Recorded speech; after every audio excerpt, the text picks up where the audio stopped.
Welcome back to another episode of the Pipeline. Really excited for this one. We have some awesome guests today. In-house, we have Keone, CEO of Monad Labs, joined also by co-host Kevin. And a new guest, we have Mike Cahill, the CEO of Duoro Labs and Pyth contributor. I am ready to go. I have my OG Pyth swag here. I guess the logo's been updated in the meantime. I've been getting some grief on Twitter for it, but wanted to bring whatever merch I had to the game today. So thanks for coming on, Mike. Really appreciate it. Thanks so much for having me on, Danny. You get OG credit whenever you have the previous version of the logo, so well done. Don't let them give you grief. Awesome. Well, that's what I was hoping for. I'll keep it out as best I can here. It's a little chilly.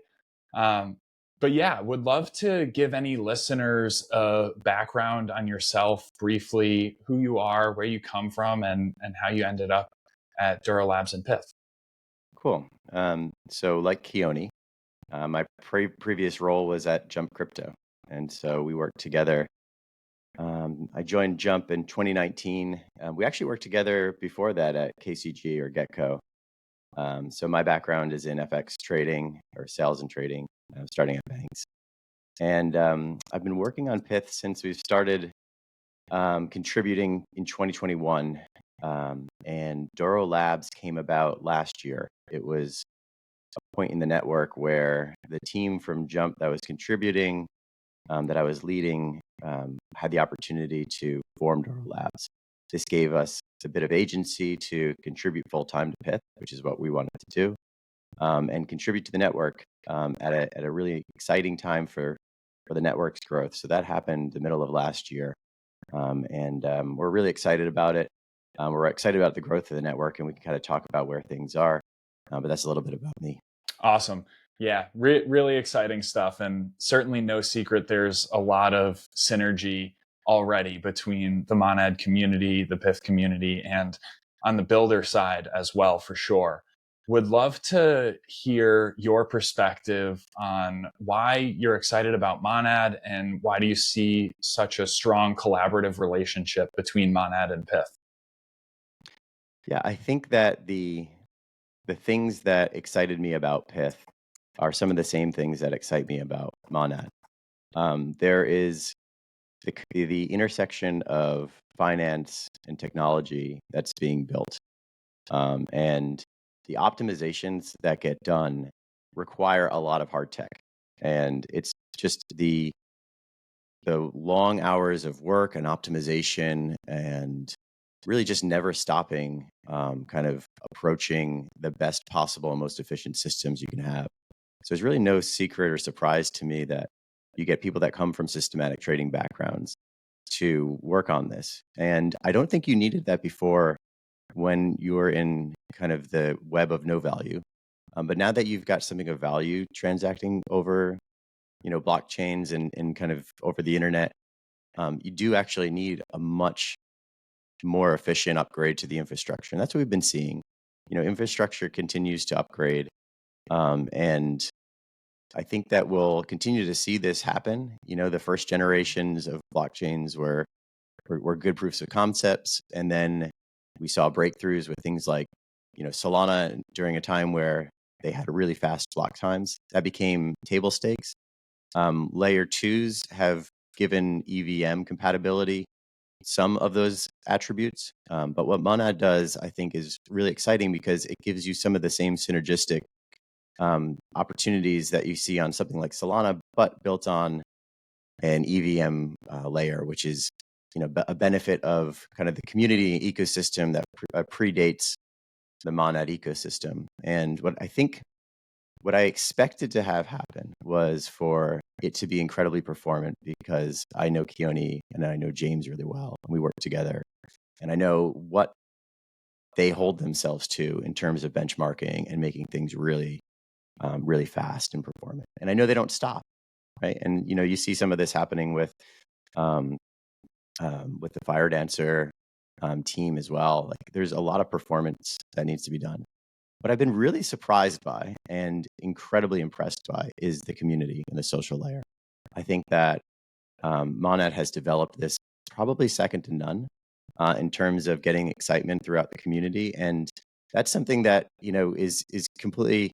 I would never have expected it from Keone and James, but they have attracted an incredibly passionate team of people and a community that really resonates with this idea. And so I think that's a very powerful combination of two things that you need to be successful in building a crypto ecosystem. Yeah, it's definitely a powerful combination, and it's a unique combination as well. I think you put it perfectly there, and would love to hear Keone's perspective on this from the Monad side of things. How did this collaboration come to be, and what does it mean for Monad? Yeah, I think that we have a lot of shared values in terms of highly valuing decentralization, highly valuing community. Um, the fact that some folks that are contributors at Pyth and people contributing to Monad, knowing each other in the past has definitely been a nice bonus. But at the end of the day, it's really driven by shared values and honestly by the strength of the communities.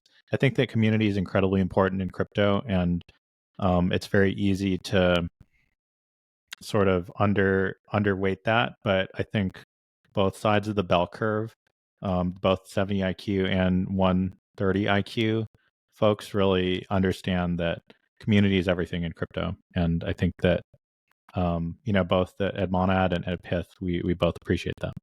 Community is certainly everything. Um, it's also the most fun thing to work on, in my opinion. So it helps For when sure. people are excited about what's going on. Um, yeah. So Mike would love to dive into, right. Like I think the average person listening to this, right, they have uh, at least a semi solid understanding of what Pyth is. Right, Pyth is a super performant oracle. Um, would be great to kind of dive into like some of what you think some of the most valuable aspects of Pyth are. Like what are some new things that using Pyth unlocks to crypto in general? Yeah, so the mission for Pyth is really to solve for the source of truth at T0. And so you'll never get there. So you're kind of always approaching that. And there's a couple of things that Pyth has done to try and be the best at this. We think that in blockchain space, Pyth is definitely the best. I still think it's still relatively premature. There's a lot of optimizations that are yet to happen. I give us about a 6 out of a 10. The idea is to build this universal data primitive. So Pyth is designed to be a source. People are probably familiar with other protocols that they refer to as oracles. In most cases, they're messaging protocols. So for instance, Chainlink runs a set of messenger nodes or automation nodes. And you could think of them as saying, hey, I want to fetch, or I need something from you, or I need some data from somewhere. And these automation nodes say, great, I'll go fetch it from you. I'll fetch it from the internet. And I think that's like a decent way to bootstrap things, but there are going to be limitations to how performant you can get it. And so the idea with Pyth was to create a singular source that's trying to constantly solve for this truth at T0.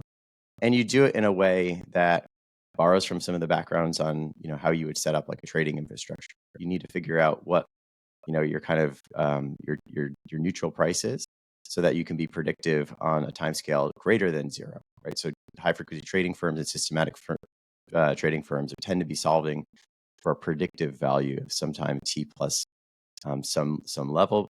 But Pyth is really trying to do this at T0. Now, there's one trend that I think is an important one to kind of talk about, which I haven't really talked about all that much. The business model of the internet, back in the early days of the internet, nobody valued data. And then at various points in time, data has become valuable. Usually it's through companies and they realize, oh, wow, data is digital gold. And of course, now everyone knows that data is digital gold. And there's frustrations with people that feel like they've been disintermediated and they're not getting the value from it. It's being extracted away from somebody else. But the business model of Google had encouraged companies to have all of their data open on websites, because you would search for something and then Google would redirect traffic to your website, and you could convert that traffic into advertisements. And that went on for a long time. And if you're a company, you basically are constantly doing the calculus. am I making enough from advertisements to keep this open? And if not, I'll put it behind a paywall. The trend that happened over the last basically 10 years is most newspapers or news organizations have moved to behind paywalls. They said, you know what, this is no longer working for me. And we're at an inflection point now where I think that's going to be exacerbated because large language models completely change the way that people ask for information over the internet. And large language models do not route you to other websites. In fact, they don't even give you citations or sources. So what I think will end up happening is that the open internet's ability to be able to source data for these like messenger style Oracle or messenger networks to go grab from is going to become limited. And so the idea around Pyth was we're incentivizing the owners of data to publish it. So you can think of it as paywall data to publish their paywall data to this source of truth. So you can have a price of Eurodollar, many different publishers that are contributing to it. And then they'll all be rewarded based on the utility of that price on chain. And it gives you a powerful economic model for people to not have to rely on advertising, to actually get compensation for something of value, and to make it available for people to use. And it gives this level of robustness that effectively should be around forever. And that was what was important to us when we were thinking about solving this problem, solving it permanently. Yeah, I think it opens up kind of two main areas that put Pyth in an awesome and unique position, right? On one hand, you're actually getting the information directly from the source, right?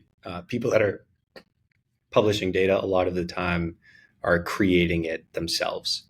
The other side of that, right, is that you remove a step in the process, right? It's not someone who's creating the data, making it public, and then someone else is scraping it and adding it to an Oracle.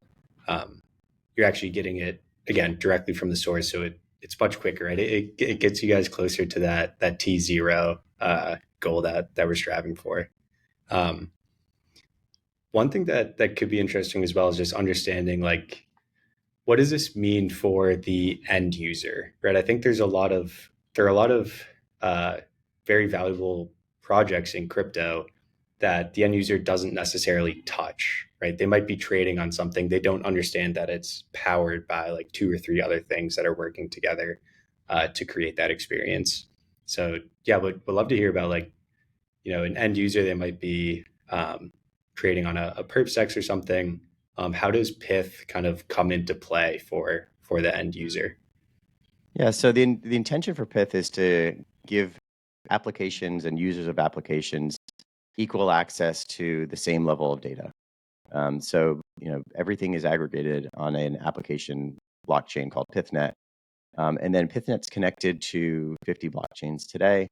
The user of like a perps exchange will probably be looking at the price from PythNet, and then when they look to do an execution, they'll call or pull the price onto the local chain. So the workflow could be that I'm a perp dex on Monad, and I'm watching this price update. It's coming from Pyth directly, and so there's no kind of throughput or passing it on latency. I click to execute. That then pulls it on chain.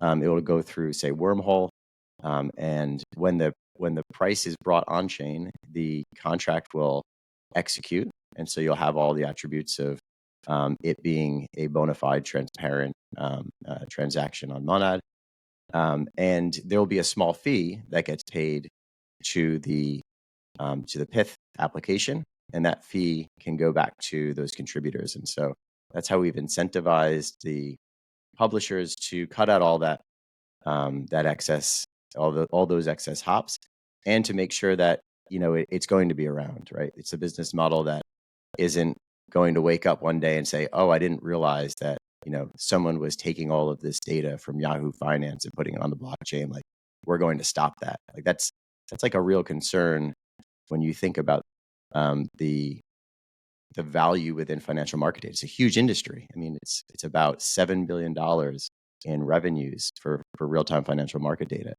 If you're just relying on scraping that data off the internet, you're going to get sued by one of those exchanges at some point. So you need to come up with an alternative source. And that was one of the breakthroughs is Pyth has gone and found new owners. So trading firms have never monetized their data before. And so you can show up, and this was the idea that most of them got excited about. Jane Street, Susquehanna, Virtu, DRW, they're sitting on troves of data that they use to train models. They don't monetize. Pyth gives them an opportunity to commercialize these huge assets they've just been accumulating and contributing to a source that actually gives them a commercial return on, which is an entirely new paradigm within the world of financial marketing. I'm imagining the meme with the Trojan horse, and Pyth is the, you're getting them crypto pilled in general. Crypto's hiding inside of the horse, but a business model for their data is how you're getting all of these huge traditional finance players to get crypto pilled. It's a great point. We don't necessarily tend to talk about this, but there's 100 publishers in the network, just about. It's all big institutions, pretty much every large trading firm, most of the exchanges in crypto, all the way up to SIBO, which is the third largest U.S. equity exchange under the BATS arm, and obviously the largest for options on the VIX. And they're all in the network, but people don't realize that means that they're publishing to a blockchain every single day. So when you think about institutional adoption, the level of people that are in this network is very high, and it requires them to be engaged in it. And so I think that you've nailed it, Keone. They have gotten excited about this as a business model, but they've been forced to really understand, how do I actually submit data to a blockchain? How do I have the gas? How do I understand how these tokens work? How do I explain it to a board? In some cases, there's public companies that are contributing. Virtu, SIBO are public companies. Getting them to understand and make sure that they're comfortable with this as a solution was not an easy task, but something that they finally figured out. And that's a huge milestone, not just for Pyth, but for the industry. The bar is now lowered for them to do the next thing. Maybe it's custody of assets, or it's trading on chain. So yeah, I think that's a great point. Yeah, I think it's a trend that will not slow down, right? Like, as data becomes more and more valuable, people try to protect it. I think of like Twitter. I believe it was like 3 or 4 months ago. I was actually running some scripts to scrape a lot of data from Twitter, and it was working well. And then one day it just stopped. And I like pinged my brother, who was actually the guy who was writing the scripts. And I was like, what's going on here? What's the problem? He's like, Elon shut it off. And then Elon ended up making a statement that was like, I'm not just giving all of these massive AI companies all of our data for free. Like, no way. So he introduced rate limiting. So I think as more, like, that's definitely a trend that we expect to pick up, right? Yeah. As this data, and I agree, like, I think you'll see that more and more. And that's like the proof point of Pyth. Like, if you start to see data that was open go paywalled, then you'll be like, okay, Pyth is solving that. Now, it's solving it for a very specific use case today. This is for financial market data. But as more things become premium, it could be solving it for them. So for instance, right now, you can get weather data anywhere on the internet. It's very easy to do. It could be the case, though, that those websites that are publishing the weather data start to close their data. They say, you know what, I'm not getting enough advertising revenue to be able to keep the thermometers going, or whatever it is they have to do. So we're going to make this a premium paywall. They're expensive. So we're going to make this premium data. Well, if it becomes premium, you want aggregated solutions brought onto a blockchain. Like, that's an expansion set that you could eventually add onto Pyth, and you could use that for pretty much any type of continuous data that's going to be of value. Yeah, it makes me think of ChatGPT also, or OpenAI kind of recently got in trouble with the Wall Street Journal, because people would ask a question that was paywalled, and then ChatGPT had access, so they scraped it. So there's a lot of conversation right now around, should OpenAI be paying for that? Can people get like an elite subscription? So if you have the Wall Street Journal subscription, you can now update your version of ChatGPT to include that information. Like, this is right at some of like the larger kind of more abstract or conceptual discussions that's happening with like the massive amount of data inflow right now. Yeah, Absolutely. the data must flow. The data must The flow. data must flow. And my view is that the data that it's trained on, so that historical data, good luck getting money on that. Good luck getting compensated. that ship has sailed. So when you're unless there's some new information, turns out Napoleon had a son and they discovered it later, and ChatGPT doesn't have access to that because they figured out how to paywall that. It's going to know pretty much everything that happened in history. But when you want to ask it, hey, what's the price of the euro or what's the price of Bitcoin right now? That's the stuff that's interesting. It's the real-time data. And that's where people are going to figure out the business model, because it's immediately, as soon as it's delayed, and that's why, the model for Pyth is to be the source of truth at T0. As soon as it's delayed, by the time that it's on the open internet, it's not going to be all that valuable. It's not usable anymore in smart contracts. You can get equities data on the internet. It's just usually delayed. By the time it gets to the internet, it's free. And so you can think about this as a curve.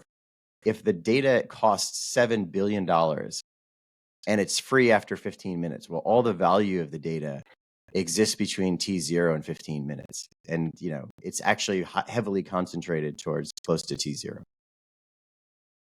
Yeah, it's actually pretty shocking how hard it is to find good data or good financial data on the internet. It's like, I feel like whenever I'm trying to, and it's not that often, but, it's like go to Yahoo Finance and then I guess they have like the end of day data, and I guess you can download it, but it is a giant pain. So having very granular data for how many instruments do you have at this point?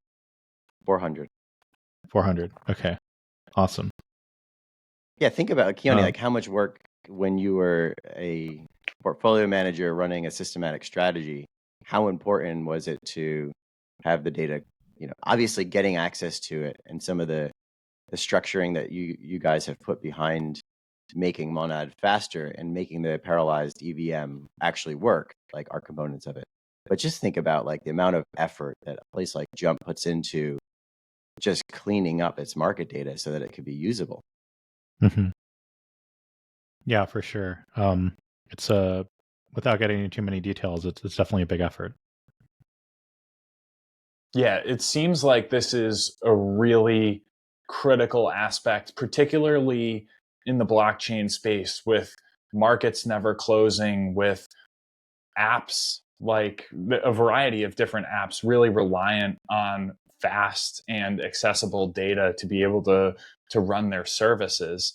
And obviously, Monad is striving to be one of, if not the most performant place to trade across crypto.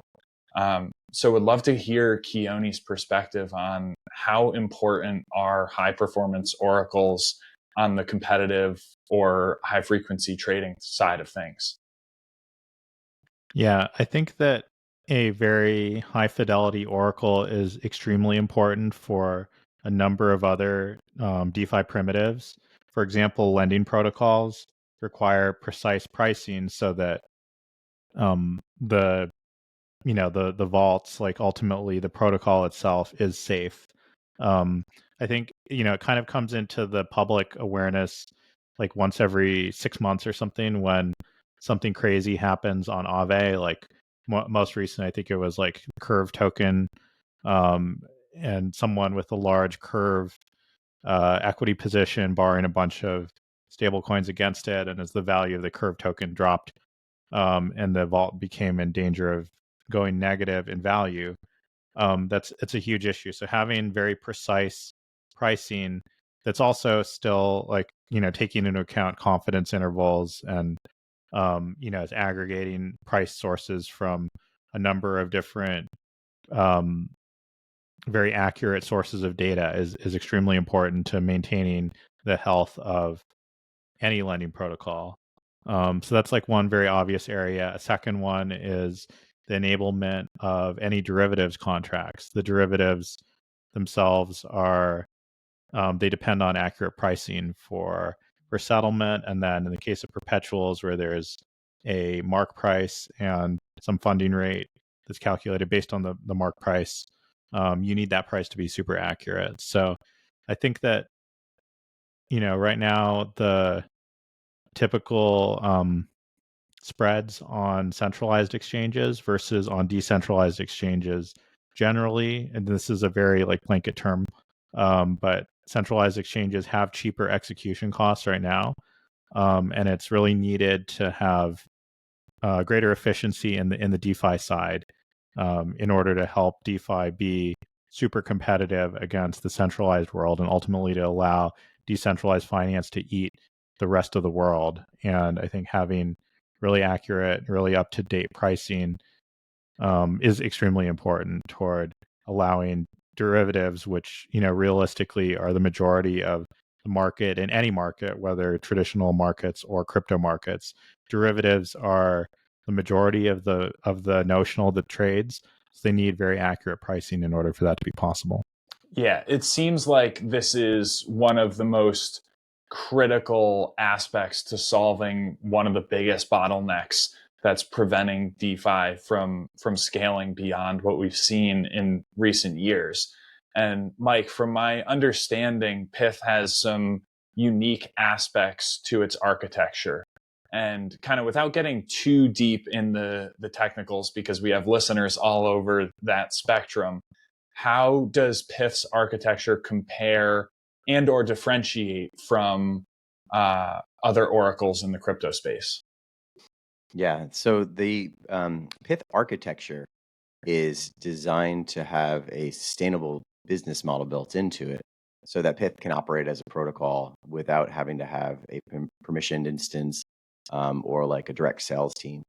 And so the way that works is Pyth runs a blockchain that only is an application specific blockchain. It's called PythNet. All of the 100 publishers publish there.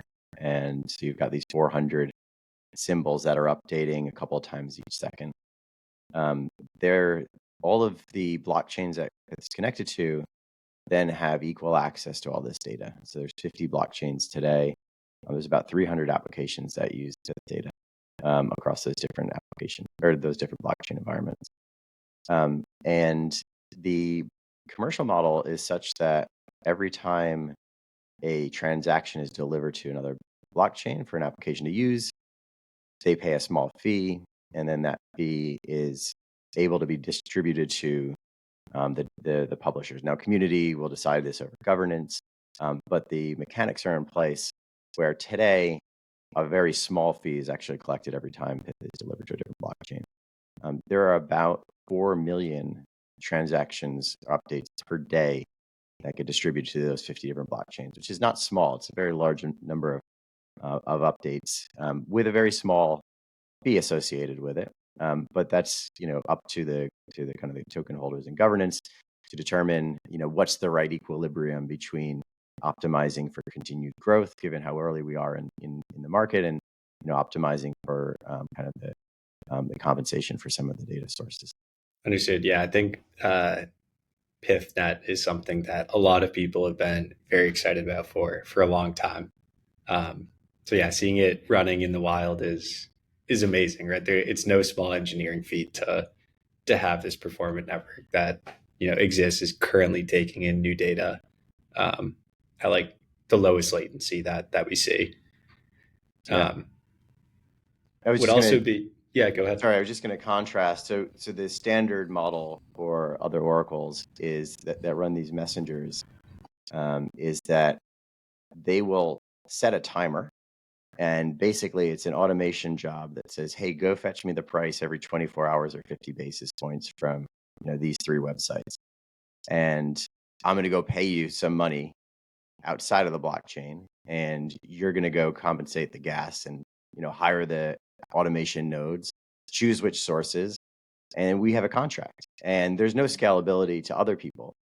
So like when you look at it and you squint your eyes and you see that like a chain link or a switchboard is running a lot of different Oracle jobs, it shows you that they have a lot of customers or clients that are looking for things that are bespoke. But the difference is that Pyth is building a singular source that has that same equal access for everybody.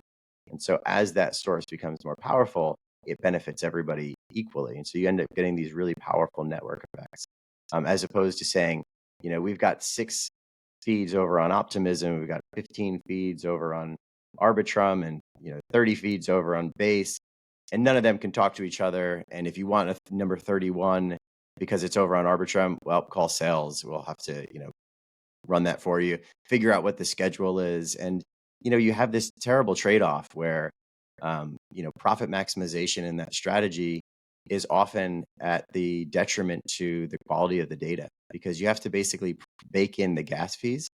So if you're trying to, like you say, all right, I'm going to charge you $1 million to do this, and we're going to update it every hour, and the gas spikes, it's going to come out of that $1 million that you charged as a protocol. So you're sort of incentivized to reduce it even further. And that's why when you look at the update times on something like Chainlink, it's usually 24 hours or 50 basis points, which for market data is not good. It's blatantly very bad.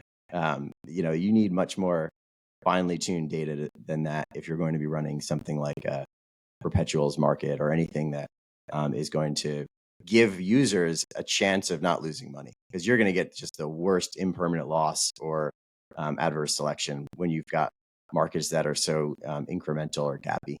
Yeah, I feel like after, especially since I started working up on it, listening to Keone and James talk about the old high frequency trading days, 50 bips seems large compared to a lot of the spreads. But that's the thing too. Like when we looked at this, you could say like, these only update every 50 bips. There's two things you could do. You could try and arbitrage it and take all the money out, but the ecosystem's never going to grow. And so there's only so much money. It's probably going to get smaller and smaller because people are going to be like, you know what, this is rigged.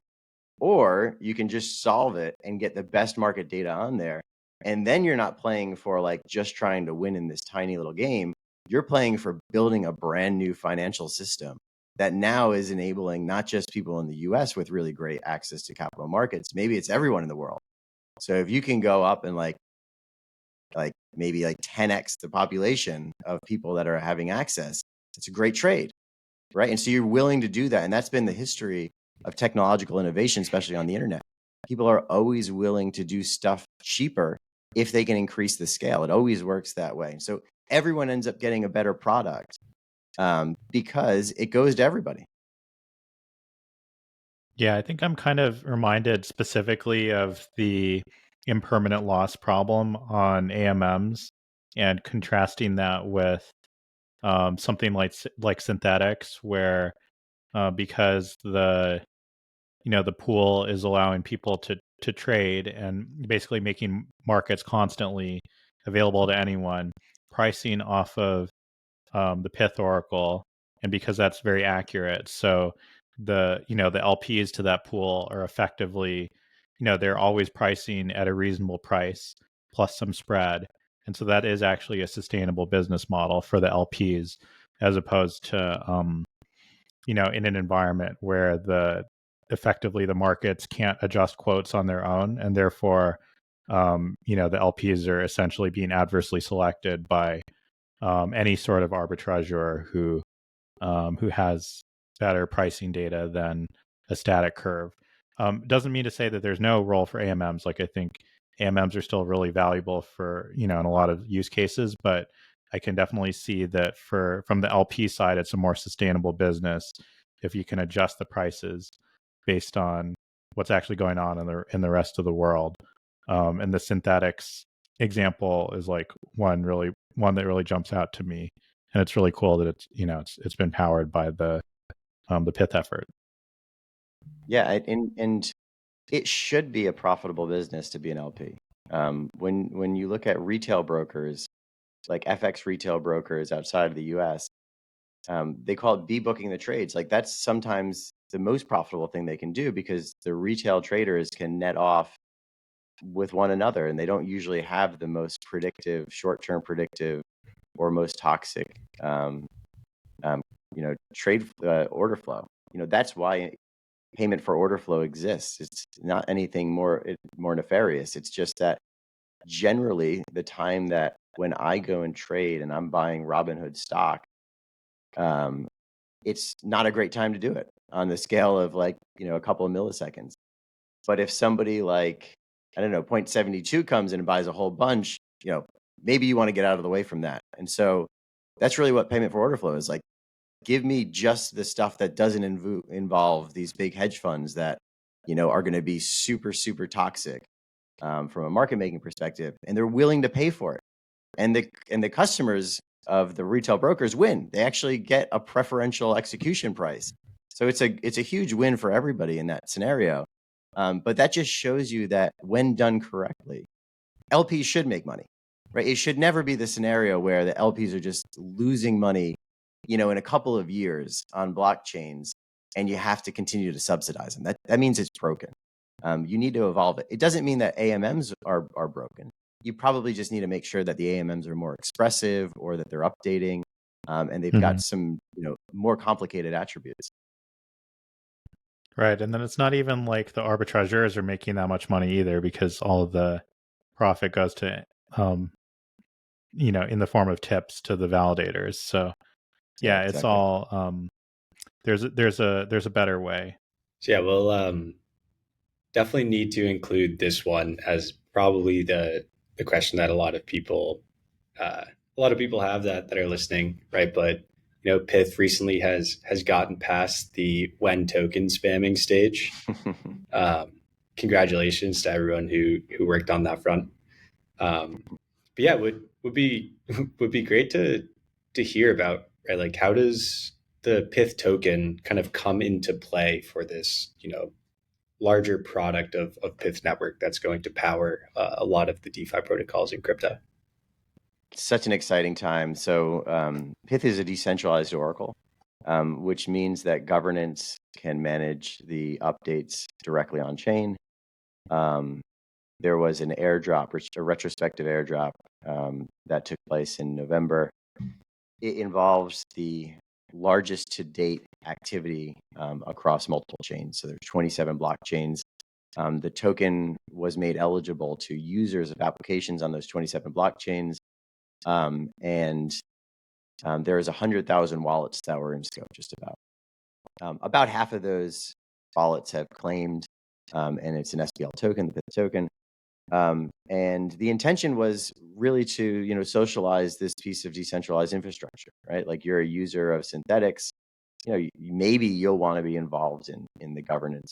So how has that turned out so far? So it's 50,000 wallets that were airdropped. There are currently today 110,000 wallets that are staking in the Pyth protocol.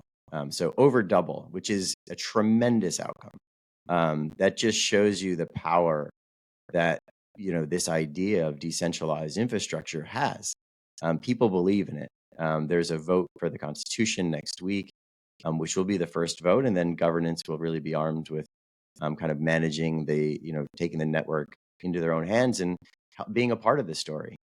So that's been tremendously rewarding to see, and shepherding the network to this point where it can really just take on its own identity, and we can start to see all this community involvement. I want to give some context around that number, because a lot of listeners may not know if that's a big or a small number, 110,000 within DeFi.